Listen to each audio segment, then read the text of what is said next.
اگر حکومت میں ہو تو حضرت عمر کا ماڈل بہت اچھا ہے، اور اگر اپوزیشن میں ہو تو امام حسین کا کردار بہت انسپریشنل ہے۔ اس لیے یہ کہنا بیجا نہ ہوگا کہ جیو عمر کی طرح اور مرو حسین کی طرح۔ تو نعیم بن عبداللہ نے کہا کہ عمر، محمد کی طرف بعد میں جانا، تمہارے بہن اور بہنوئی مسلمان ہو چکے ہیں، پہلے اپنے گھر کی خبر لو، تم دوسروں کی اصلاح کرتے پھر رہو، اور خود تمہارے گھر میں کیا حال ہے۔ غیظ اور غضب، زلزلہ اور طوفان برپا ہو جاتا ہے ذہن اور دل و دماغ میں، میرے بہن، میری بہن، میرے بہنوئی، میرا خاندان۔ اور اقبال نے دو ایسی باتیں کی ہیں کہ جو میں یہ سمجھتا ہوں کہ تمام لٹریچر جو حضرت عمر پہ لکھا گیا، اور آپ نے بھی اپنے ابتدائیے میں کہا تھا کہ حضور کے بعد اگر دوسری کسی مسلمان شخصیت پہ سب سے زیادہ لکھا گیا ہے تو وہ حضرت عمر ہے۔ اقبال نے جو دو نکات لکھے ہیں، میں نہیں سمجھتا کسی اور نے وہ دو چیزیں لکھی ہیں۔ پہلی چیز اقبال نے یہ لکھی کہ عمر اسلام کا پہلا کریٹیکل مائنڈ تھے۔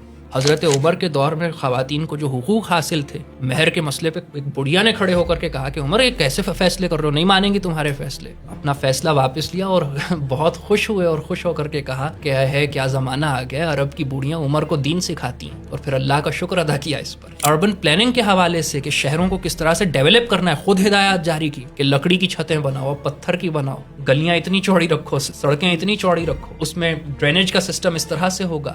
پھر تربیت کے لیے صحابہ کو بھیجا۔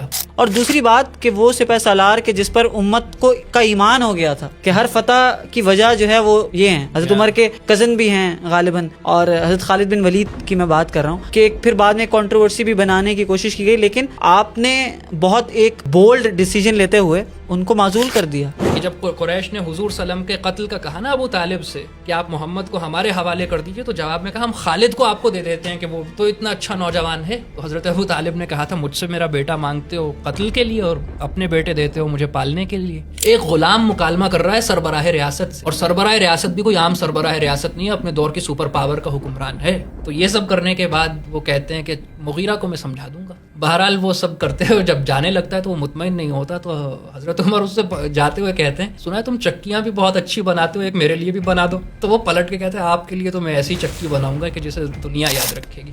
عبد الرحمن بن عوف کو آگے کرتے ہیں اپنے مسلح پر اور نماز مکمل کرتے ہیں، خون بہہ رہا ہے، نماز مکمل کرتے ہیں، اور مکمل کرنے کے بعد جاتے ہیں، اس کے بعد پھر شہادت ہو جاتی ہے۔